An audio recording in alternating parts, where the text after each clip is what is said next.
தமிழ் சினிமாவில் பல முன்னணி கதாபாத்திரங்கள்லையும் பல முன்னணி நடிகர்களுடைய படங்களில் கேரக்டர் ரோல்கள்லையும் நடித்து ஒரு நல்ல குணச்சித்திர நடிகராக மக்கள் மத்தியில் தன்னை பதிவு செய்து கொண்ட நடிகர் ராஜேஷ் இன்னைக்கு உடல்நலக்குறைவால் காலமாகியிருக்காரு. 150க்கும் மேற்பட்ட படங்களில் இவர் நடிச்சிருக்காரு. சினிமாவில் 50 ஆண்டுகளை கடந்த இவர் தமிழ், மலையாளம் என இரு மொழிகள்லையும் திரைப்படங்கள், சீரியல்களில் நடிச்சிருக்காரு.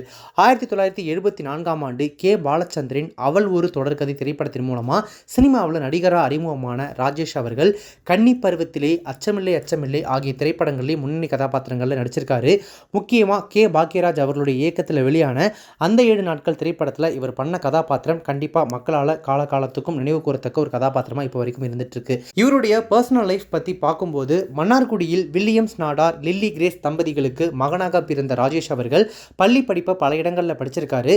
பின்னாடி காரைக்குடி அழகப்பா கல்லூரியில் BUC முடித்த பிறகு பச்சையப்பாஸ் கல்லூரியில் சேர்ந்திருக்காரு. ஆனால் அவரால் கல்லூரி கல்வியை முடிக்க முடியல. இருந்தாலும் புரசைவாக்கம் செயின்ட் பால்ஸ் உயர்நிலைப் பள்ளியிலும் திருவல்லிக்கேணி எல்லட் மேல்நிலைப் பள்ளியிலும் 1972 முதல் 1979 வரை சுமார் 7 ஆண்டுகள் ஆசிரியராக பணியாற்றியிருக்காரு.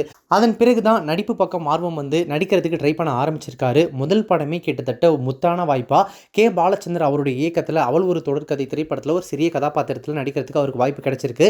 அதைத் தொடர்ந்து 1979ஆம் ஆண்டு கன்னி பருவத்திலே என்ற திரைப்படத்தில் கதாநாயகனாக நடிக்கக்கூடிய வாய்ப்பு கிடைச்சிருக்கு.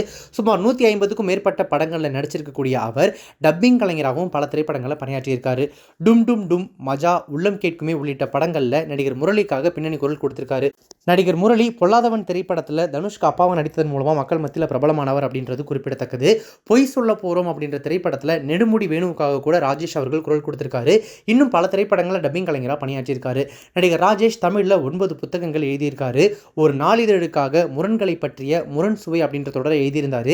இந்திரா காந்தி விஷயத்தில் பாதுகாவலர்களை கொலைகாரர்களாக மாறிய முரணை பார்த்த ராஜேஷ் ஹிட்லர், டால்ஸ்டாய், காமராஜர், செல்லம்மா பாரதி, ஐன்ஸ்டைன் என 52 வாரங்கள் பல்வேறு ஆளுமைகளை பற்றி அதில் எழுதியிருக்காரு.